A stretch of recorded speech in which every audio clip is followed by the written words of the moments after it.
decisive moment, but it's largely process. Anyhow, the three conversion stories in our text all have something in common, and it's this: there's a dramatic feature in each story for Alypius, for Augustine, and for his mother Monica, where some external word comes to each of them, and it has an impact that is entirely unintended, first of all, and entirely disproportionate to the context in which it occurs. So let me just say that again, because this is important. This is the link. In each of the conversion stories, Monica's, Augustine's, and Alypius's, working backwards, something is said. It's not something they say to themselves. Something is said. There's an external voice that says something that is totally unintended by the person speaking and has an effect that's totally disproportionate to the context. And so this puts us into contact with a basic Augustinian notion, is that, and he'll say this about himself with respect to Alypius, is that people say things, they just make these offhanded comments, but God actually uses them in really powerful and decisive ways. So the agent doesn't necessarily know that they're being used in that way, and this may only be revealed to them at a later time. So with these three conversion stories, we could kind of illustrate this, and I just do this for the sake of kind of a mnemonic device. You might remember this. Everybody still sees the screen clearly? Good, yeah. Okay, so this is a triptych, right? Something framed in three ways, and I couldn't find something that satisfied me, so I got kind of artsy and made this myself. Maybe I'll put it on Etsy or something, but in any event, this is really just designed to help us visualize. Okay, book 6, Alypius's conversion story. Well, this links to book 8, Augustine's conversion story, and this also links to book 9, Monica's conversion story, because they all have this essential element in common. Okay, so seeing that, you might say, okay, well, I guess that seems very clever and all, but wouldn't that work better if these were in successive chapters? Like, that makes sense if it's like chapters 6, 7, and 8, the 3 stories, or 7 and 8 and 9, the 3 stories. But what about book 7? It seems like that kind of interrupts the pattern, right? And well, yeah, but I'm glad you asked, because as a matter of fact, when we get to book 7, nothing happens in book 7. Okay, wait for it for a second. There's a punchline to this. No, nothing happens in book 7. Book 7 is this big parenthesis in the Confessions where nothing happens in the narrative. Like, he doesn't introduce any new characters, nobody's talked about. It's not really time-stamped. Book 7 is really just this, literally a parenthesis in the action where Augustine says, all right, time out for a second. I want to confess to God exactly what my frame of mind was during those years in Milan. I got to work some of this stuff out.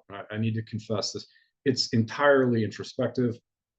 It really is, in some sense, the most confessional chapter of the Confessions, because it's within the biographical section, but there's really not much going on that's biographical. So we'll get to 7 and 8 next time, and you'll get a sense of what's going on there. But when we say that about book 7, and we recognize, okay, we're going to get into book 7, and this is about how Augustine was thinking in Milan, this does lead us to an important observation about the structure of Confessions, and then we'll move on to the internal structure and then move on to the highlights. And it's this: it's that if we look at the biographical section of Confessions, remember that's only books 1 through 9, because when we get to books 10 through 13, there's a very different program of what's going on. We'll fall off that bridge when we get there. But for now, when we're looking at books 1 through 9, fully half of this, books 6 through 9, everything's taking place.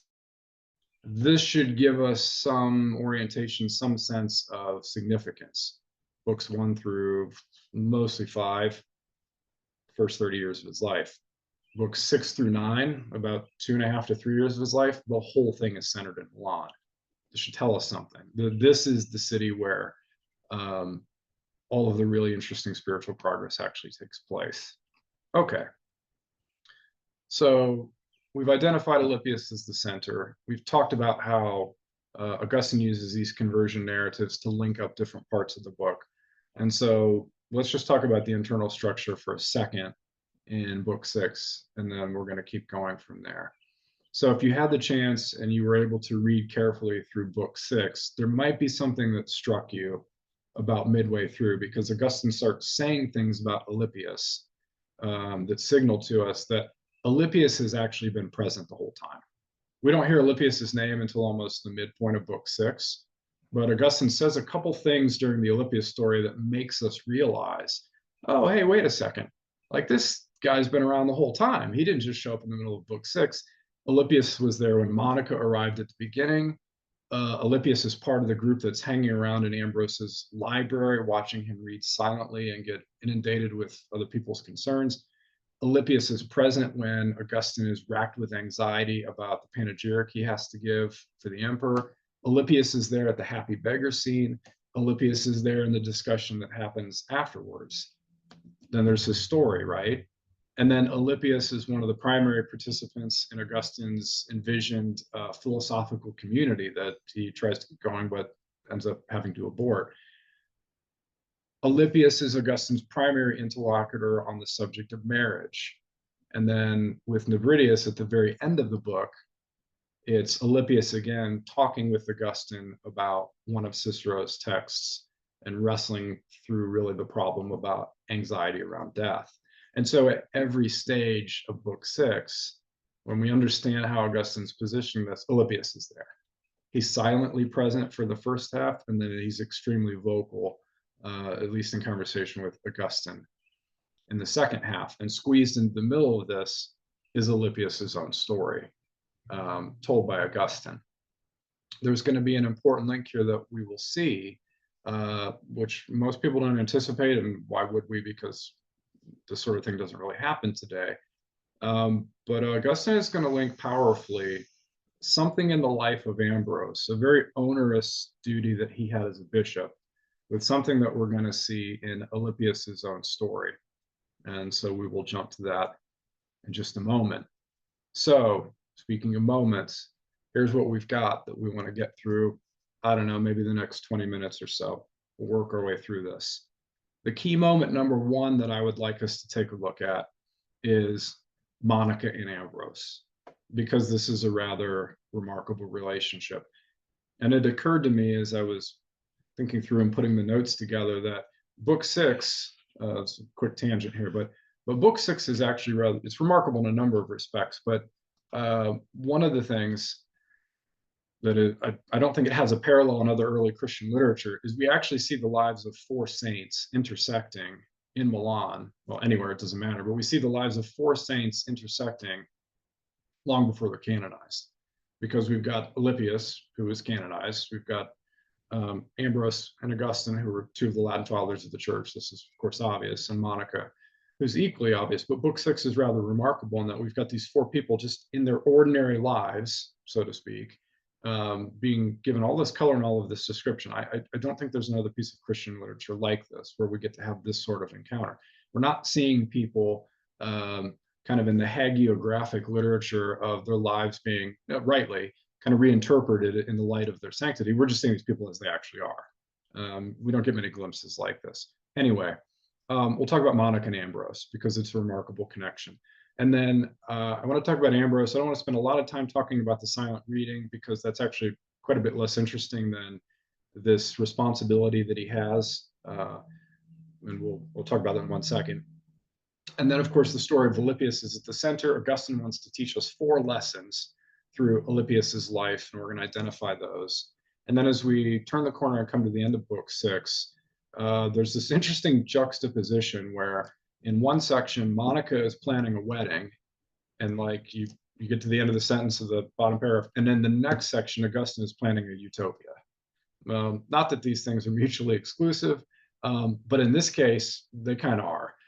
So we gotta deal with that because there's a little bit of unpacking to do around this proposed marriage, and also Augustine's reaction to say, hey, you know what, let's go start this philosophical community and just kind of check out a life for a while, which is more or less what he says. And then sadly, book 6 ends on kind of a terribly unhappy note when the mother of Adeodatus is sent home.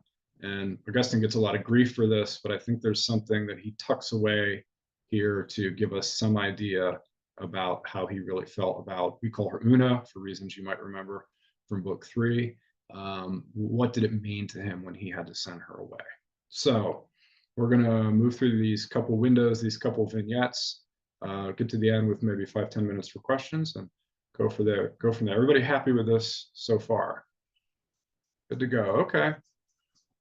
Okay, so let's talk about Monica and Ambrose. We might remember from last time that Augustine had rather savagely abandoned his mother on the coast of Carthage and caught the ship that took him far away from her, and she eventually catches up with him. And so this is the time stamping of this is a little tricky. That's not really our concern for this conversation.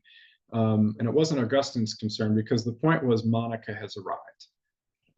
Mother has found the son, and he wants to start giving us kind of a mini portrait of his mother, which is going to be a preview or kind of anticipate a much, much longer explanation of her life and character that we're going to get in book 9.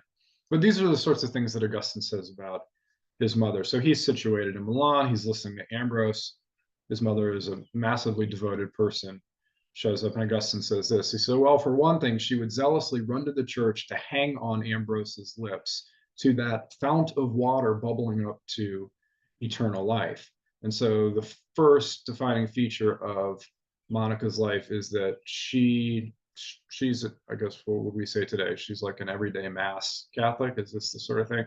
Augustine actually says she was at church twice a day most days. But when she came to Milan, the level of devotion that she felt for Ambrose was palpable. This is what Augustine says. He says, she, my mom, loved that man, Ambrose, as though he were an angel of God. When she knew, or when she found out that it was through him that I had been brought to that state of hesitancy and wavering. So this becomes the second feature. She recognizes that Ambrose is the bishop or the episcopal instrument that she's been looking for. Because remember, this is not the first time that Monica has made her way into the bishop's office and said, I need your help. I need your help with Augustine. She did this before. Remember, this happened back in book 3. She made her way into the office of a bishop and said, look, I need your help. And the bishop she was talking to at that point in time actually had formerly been a Manichae. This is probably coming back to most of you if you read this. And she says, look, you got to talk to Augustine. You got to kind of walk him off the ledge. And this guy says, no, I grew up as a Manichae. My mom was nuts. She handed me over to these people when I was like 5. I copied their books out for my whole lifetime. Augustine is a very bright guy. He'll sort this out on his own. And Monica's begging and she's pleading, and Augustine uses this word, like the bishop gets mildly agitated. He's like, look, I'm not going to talk to him. He's too proud. He'll come to his senses. And besides that, the son of so many tears cannot possibly be lost. Okay, so this is where we get this famous quote. Well, fast forward, and now Monica is engaging with a bishop who is in a position to speak into Augustine's life. This is the point. The earlier bishop, it was the wrong time, it was the wrong place. She recognizes with Ambrose, it's the right guy in the right place, and it's working because he's walking him out of Manichaeism and out of skepticism towards the truth of the Catholic Church. The next thing that Augustine points out is that Monica has brought her devotion with her. And so in North Africa, there was a massive cult to the martyrs, and there are martyrs from North Africa that still their names make their way into the Mass today, like Cyprian, for instance. And so Monica brings her devotion with her. Okay, noted. But here's the thing. She brings her devotion with her, but when she discovers that Ambrose actually forbids some of the practices that she was using in North Africa, I mean, what's the average person do? They get angry, they make a phone call, they want the rule reversed for them. But Monica doesn't do this. She actually says, nope, I love and I trust this guy so much that even though this is my practice, even though I go to the tombs of the martyrs and I make my sacrifice and I do it the right way, and I'm not doing this to get drunk, I'm doing this out of real devotion. Even though my heart is right, I'm going to yield to the authority of the bishop here. So we see a whole nother dimension to her character. And so Augustine's building this up for us. And so for all of these reasons, she's habitually at church. She maintains a deeply religious pattern of life. She's talking to Ambrose about Augustine. We find that when Ambrose does interact with Augustine, he's talking about Monica. And Augustine says that, occasionally when I would walk by Ambrose, the one thing he would always say to me, he would congratulate me on having such a mother. And then Augustine says parenthetically, if only he knew the kind of son that she had. This is the state that it's in at this particular point in time. So the Monica-Ambrose relationship. Some of these things I draw out because these are going to get built up into later books, and we need this kind of as a point of reference and context. So that's the Monica and Ambrose situation. But this high esteem in which Monica was held by Ambrose did not really result in Augustine getting like an all access pass to Ambrose. It didn't work this way. In fact, the opposite was true, chiefly on the account of something Augustine reports, which is this. Augustine says, I'd go to Ambrose, but I could not put the questions I wanted to put to him as I wanted to do. I was excluded from his ear and from his mouth by crowds of men with arbitrations to submit to him, to whose frailties he ministered. Well, this is going to become very interesting in a second. So he watches him read silently, doesn't want to interrupt him, but more to the point, there's a crowd of people trying to get arbitration from Ambrose. If you happen to be using Chadwick's translation, which there's certainly nothing wrong with that, he makes a little note on this. Chadwick makes a note. And so he traces this back to St. Paul's admonition in 1 Corinthians 6. So it's probably not a passage most of us have spent a lot of time reading. But the Corinthian church is kind of a disaster on a number of fronts. And one of the things that's happening are the members of the church are taking each other to court, which we would say, okay, well, it's a litigious society. That probably happens everywhere, but you don't understand. Like court situation and prison situations in antiquity are nothing like the situation today. Like taking a fellow Christian into the court system was a really kind of an act of brutality, not an act of just, hey, I'm trying to have my rights protected and so on. And so, Paul writes to the Corinthians and says, look, you can't do this. Like, you're the people of God. Surely there's one wise person among you that can settle these disputes. Like, stop pulling people off to the magistrates and getting other people thrown in prison who, like, you're receiving the Lord's body with. This doesn't make any sense. So this is a principle that people point back to and say, oh, all right, well, this is what's going on. Ambrose is just working out of this thing that he received from Paul in 1 Corinthians. Yeah, but there's actually a lot more to it than this, and we can't go into all of it, but there's a bit of a backstory. Let me set it up for you this way, knock this out, and then this will prep us for something we're going to see in Alypius' story. Okay, so today we're going to think about where we live. When we think about church and state, right? Even when I say it, church and state, unconsciously, the wheels start turning for you in a way that is largely conditioned by where we live and how we've been educated and trained. And there's nothing wrong with this. But we tend to think of these as two distinct institutions with separate spheres of activity. But this is not a distinction that could have easily been understood by people in antiquity, because their question was not the separation of church and state. Their assumption was the state is going to sponsor a religion. Whose is it going to be? It's a vastly different question. You see the importance of this distinction. I'm saying this to set up something that we've really lost track of, which is that by the 4th century, bishops are necessarily functioning as part of the political system because they are a necessary part of the system. We do not have these convenient boxes of church and state. We simply have Christianity becoming the state-sponsored religion and thus shifting all sorts of responsibilities onto the bishop, responsibilities that the average bishop today is probably not going to have. But behind all of this is something that Constantine did. Because we know Constantine is the first Roman emperor to become a Christian. And one of the things that he issues pretty early on is this edict that grants legal status to the decisions that a bishop makes in settling people's disputes. There's actually a term for this. Don't worry about the Latin, but it's audiencia episcopalis.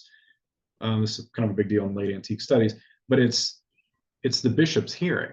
It's the bishop's tribunal.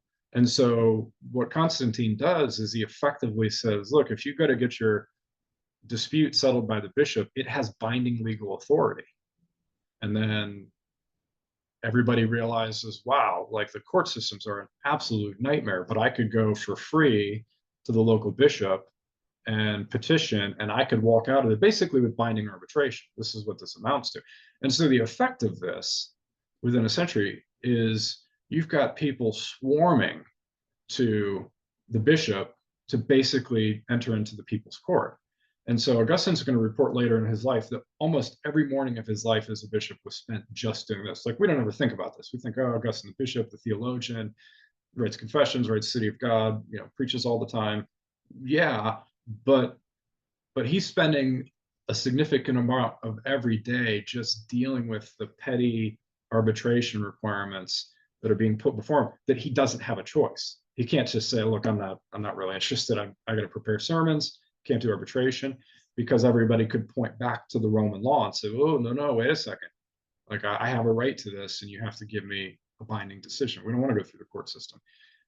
So this is a massive part of the experience of being a bishop in the 4th century that most people have no idea that this went on.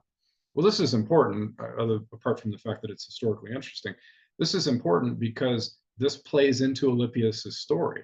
Augustine makes a connection when he starts talking about Alypius, and we'll work through these 3 or 4 lessons. But basically, the narrative around Alypius is how God is preparing him to be a bishop.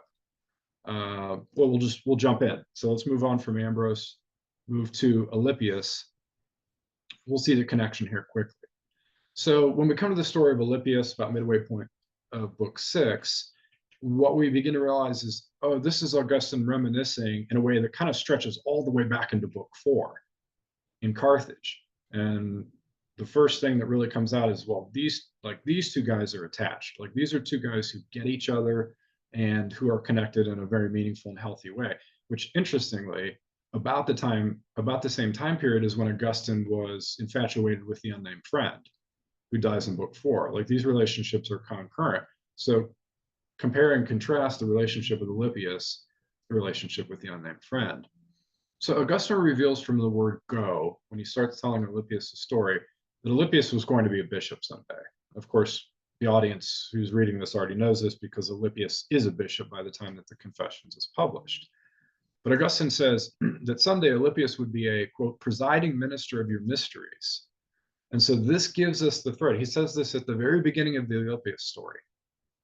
Alypius is going to be presiding minister of your mysteries. So this is the thread that connects the 4 lessons.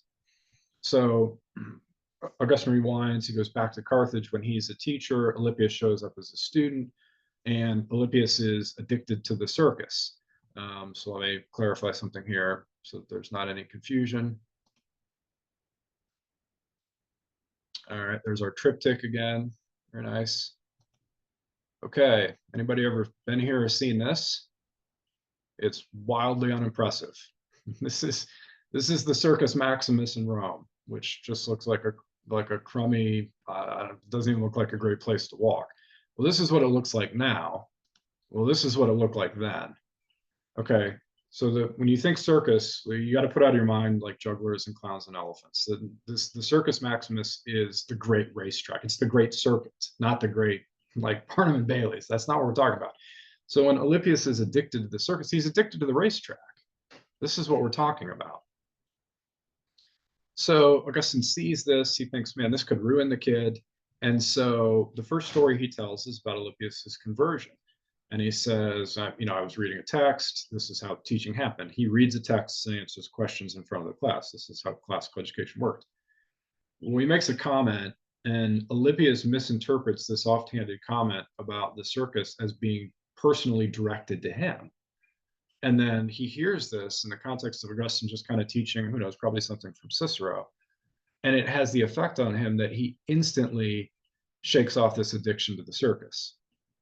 And so this is the moment that Augustine reports where an offhanded comment has a totally unintended and totally disproportionate effect, because Alypius, from that point forward, the guy doesn't go to the racetrack anymore. Like, he's cured. He's done with this. And that's great as far as it goes. Augustine says this about the incident. He says, Alypius's amendment of life should really be attributed to you, even if you brought it about through my agency, because I didn't even know it at the time. Okay, but this wasn't the only part of Roman entertainment that Alypius was into. He also, at one point, was interested in the gladiatorial games. Everybody knows what this is. There's no ambiguity like with the Circus Maximus. And we know what happens in a gladiatorial game. Well, Alypius is avoiding this, and then he gets carried away with a group of his friends, and he goes there and he says, look, I'm going to show you how self-controlled I am. You can drag me there, but I'm just going to cover my eyes, and it's going to be fine. You'll see who the true Alypius is. But it doesn't work out that way. He hears something, uncovers his eyes, drinks in the violence, is what Augustine says. But there's a lesson here too. Augustine says, in the experience of the gladiatorial games, you taught Alypius to put his confidence not in himself, but in you. Okay, well, this would be an important lesson for a future bishop. Back to Carthage, Augustine tells another story. And I'll give you the very short version. But he introduces the story. Augustine introduces the story about Alypius being taken mistakenly as a thief. He says, you allowed Alypius to be arrested by the officers in the market as a thief. And I think the reason why you did this, our God, was so that the man who was destined to have such weighty responsibilities should even then begin to learn that in court trials, emphasis added by me, one should be on one's guard against hasty credulity in condemning a man. And then he tells the story. If you read it, I don't need to rehearse the details, but Alypius walks up on a burglar. Burglar's, bolts. He picks up the burglar's tool and is kind of chuckling and wondering at it. And then all these guys from the silversmith shop run out and they catch him red-handed, and they're about to take him off to, prison and torture or worse. And then a senator that he knows kind of interrupts the parade, yanks him out of it, gets the story, and they end up getting to the bottom of it, realizing Alypius is not the thief. And the way that Augustine ends this is he says, the future dispenser of your word, an examiner of many arbitrations in your church, went away with increased experience and wisdom. And so there's a connection here. There's nothing random. The little details that Augustine drops, if we're paying attention, we can start making really interesting connections. Ambrose is inundated because of his responsibilities to run a people's court that the empire placed on him as a bishop. Alypius has these experiences in life that prepare him for just such a job. And in Augustine's own writings, he spends a fair amount of time describing how onerous it was to try to resolve the disputes that people had that they brought to him. Okay, so I think we can move on from Alypius and in these last few minutes talk about Monica planning a wedding and Augustine planning a utopian society. And then we have to say something about the mother of Adeodatus being sent home. So he tells the Alypius story and then segues into these various and sundry conversations that Augustine, is having with Alypius near the end of book 6 about the nature of marriage. And it comes out really clearly that Augustine is not interested in marriage as it's intended. This is fairly clear. Alypius finds the whole thing rather curious. He finds Augustine's obsession with this curious because he's not a sexually curious person. So he's just like, I don't get it. I really don't understand where you're going with all this, but I don't think marriage is a good idea. So this is the conversation that they're having, and this anticipates the marriage that Monica actually has in the works. It's not really made entirely clear because we only get a couple lines on this, but somehow Monica believes that this marriage with the young Christian heiress is going to force the issue of baptism for Augustine. This comes out clearly. We don't get the rationale. There's not an enormous amount of color to this, but it is definitely implied that for Augustine, baptism was a part of the bargain when it came to marrying into this distinguished Catholic family.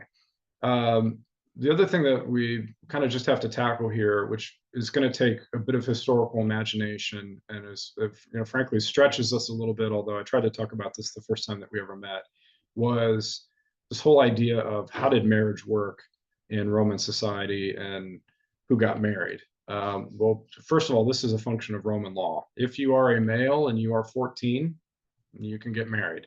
If you are a female and you are 12, you can get married, because they were just operating out of simple biological realities, that this is what the law prescribed. This was normative. But it bears repeating here that I said this before, that marriage in Roman society was essentially a contract between two men. Obviously we have to unpack this. Augustine's father is dead, so Patricius can't go and do the footwork to arrange this sort of thing. So Monica's doing it in his stead. This comes out pretty clearly. But marriage is basically a contract between two men who were Roman citizens. And the idea of the marriage was that this was being entered into because it would serve agreed upon social and political interests, and it helped maintain class distinctions. You couldn't marry outside of your class. So this should start to give us the flavor of the foreignness, to our minds, the foreignness of how marriage worked in this society. Case in point, Julius Caesar actually gave his 20-year-old daughter in marriage to a 47-year-old man because there were compelling military reasons to do so. And nobody in this society blinked at this. It's just what was done. Mothers and daughters had no voice in any of this. So this is where we begin to encounter aspects of Roman society where, let me say this, there are times where we think, oh yeah, the Greeks and the Romans, like they make so much sense to us at some level. This is of course true because this is the air that we breathe, but there are other things going on at times in their society that make no sense to us whatsoever because they're radically different assumptions about certain social institutions. Marriage is certainly one of those. So when we come to this, and part of the point that I'm making here is because this is a 12-year-old girl. Like you should have caught this through the notes and what's going on here, but Augustine's being arranged to marry a Christian heiress who's 12-year-old girl and he's 30-year-old man. This strikes us obviously as moderns as absurdly offensive, but we got to understand this is not what's going on. Like what we impute to that is not what's happening in a Roman context. But to be able to even try to come to terms with this, which is a stretch, we've got to unpack centuries of accretions to the idea of marriage to try to get into this headspace. So at a minimum, and this may help you if it doesn't, that's okay too. But we've got to recognize that since the period of antiquity, there have been all kinds of historical developments that we need to identify that have altered the way that we think about marriage instinctively. And one of these is, of course, the development of the idea of courtly love in the Middle Ages. And I'm sorry, I know the time thing, but I can't resist sharing this picture. So, this is a painting by, I think it's Edward Layton's Godspeed. Okay, so this is, these are pre-Raphaelite artists, which I love. A lot of people don't like this kind of stuff. I kind of dig it. This was done in the 1900s, but this is capturing this ideal of courtly love or love based on chivalry. And why am I showing this picture? Not because it's great, although I think it's great, but because this is not in the Roman mind. Like we see pictures like this and we think, oh yeah, right. This is how ancient people thought. No, this is a medieval concept. If you showed this picture to anybody involved in the conversation in the 4th century modern, they would have no grasp of what's going on here. You know, the fair maiden coming out and issuing a blessing or giving a favor to the knight about to go out into battle. There's nothing in the Roman concept of marriage or romance where this picture makes any sense whatsoever. So I just draw that out as a distinction. That is not what's going on. So you've got courtly love from the Middle Ages. You've got the romanticism of the 18th century that focuses on subjectivism and feelings. This is not what's going on in Rome. You've got first wave feminism in the 19th century, which that's a whole thing to unpack. The sexual revolution of the 60s and all of its consequences into the 21st century. Like we live with all of that having developed, and so we have to attempt the impossible when we come to things like this. For us culturally, we have to entirely abstract any romantic notion or feeling from the idea of marriage, which of course this doesn't make any sense to us. But in the Roman Empire and in late antiquity, marriage was not a function of mutual attraction. Marriage was not a function of preference for a certain partner. People in Rome did not fall in love and get married. Like this shocks people to think about, but this didn't, you may or may not be in love with your wife. I mean, this isn't, you didn't fall in love with this person and pursue them. This never, ever happened. I'm not saying this in any sense to be crass, but a young man would be more likely to fall in love with a prostitute than he would be to fall in love with the woman who was arranged to be married to him. This is how radically different the society is. So a lot going on there, but we do need to move on. So we have a couple minutes for questions. In any event, Augustine realizes that, okay, a marriage is in the works for me. I'm going to enter into a advantageous marriage with a Christian heiress. Eventually, I'm going to have to get baptized. In the meantime, what I want to do is actually go start this philosophical community. Let's stop pursuing our secular ambitions and let's kind of live this utopian life. Interestingly, at this point in time, Augustine is not even aware of the idea of a monastery. And we're going to get to this in a couple books, but there are actually monasteries in Milan that Ambrose is running, and Augustine's not even privy that this is happening. So he's thinking something along Cicero's lines of like philosophical retreat from the world because you don't want to participate in the system anymore. But Augustine's not aware that the monastic movement is already underway. We're going to find out in book 8 and book 9 that this is a revelation to him, which is rather shocking.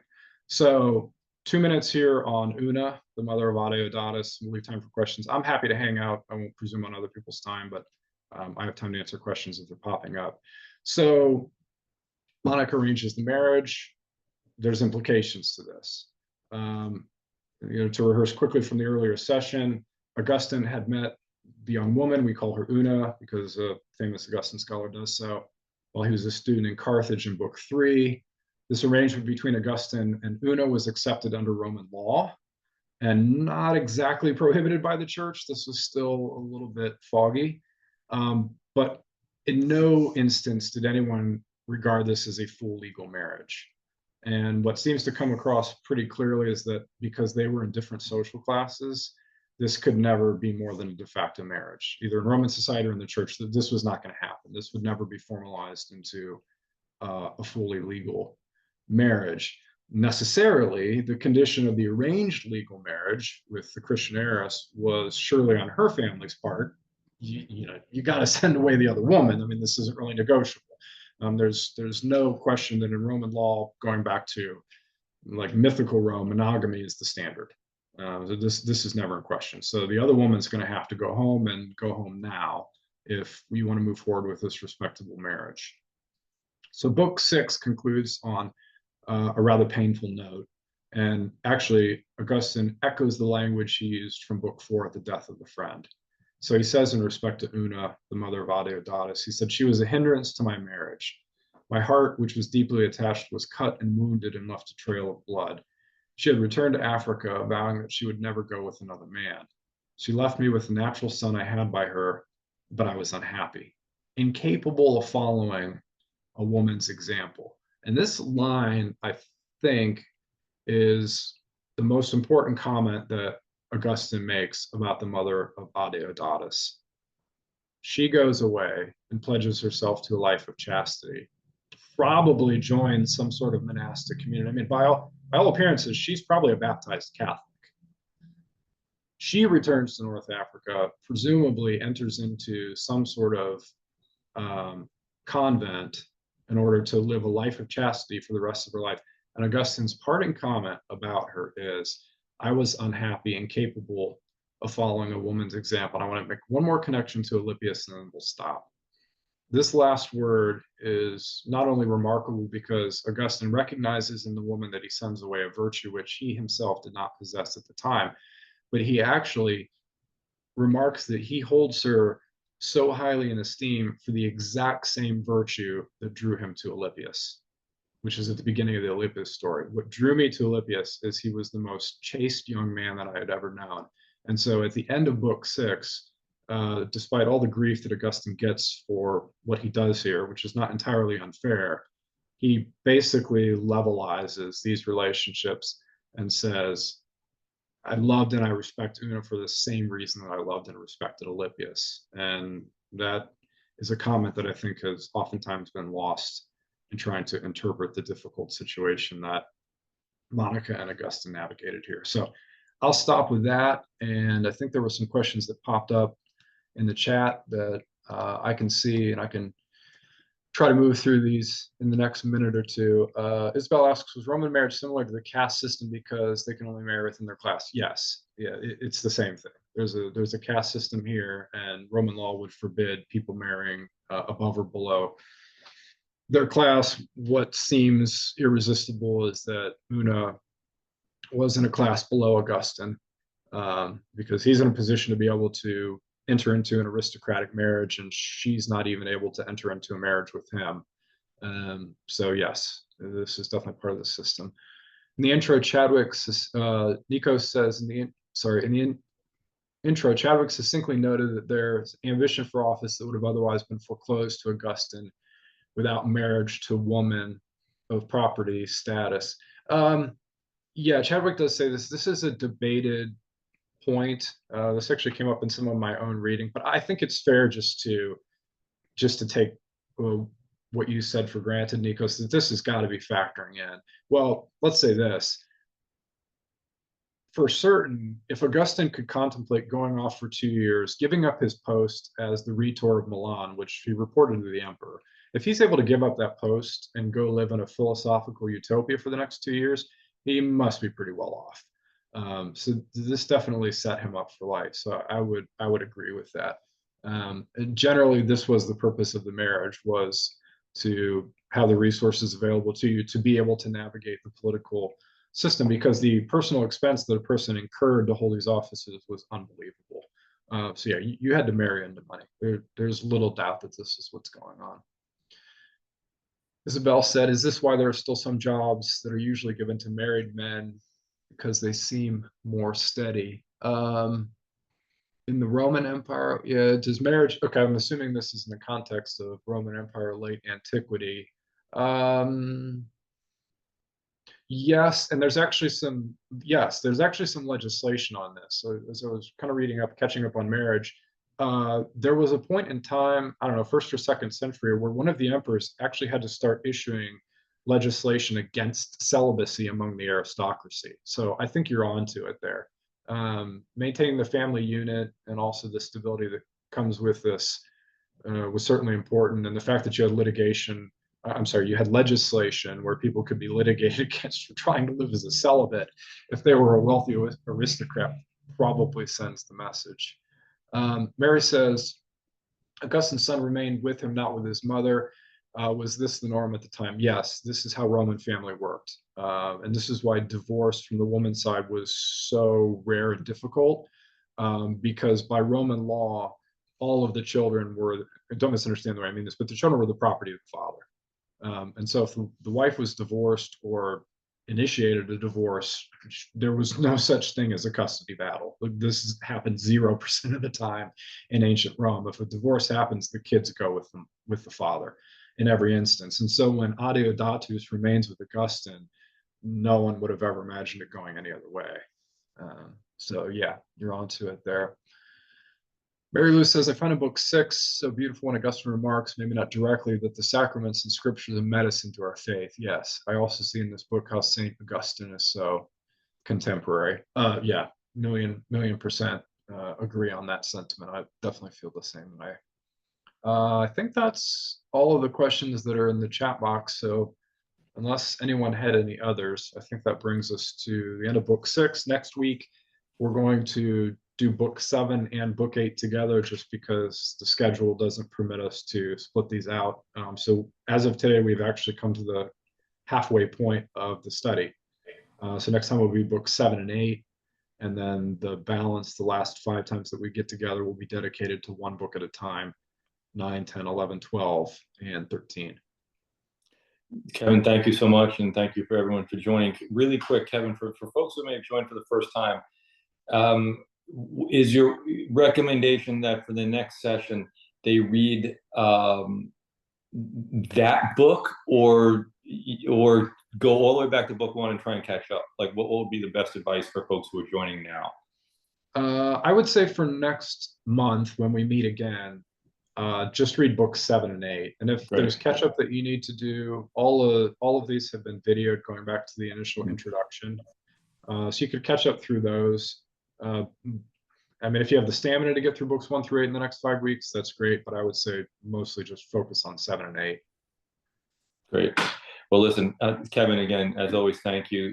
Sarah, behind the scenes, working the Zoom, thank you.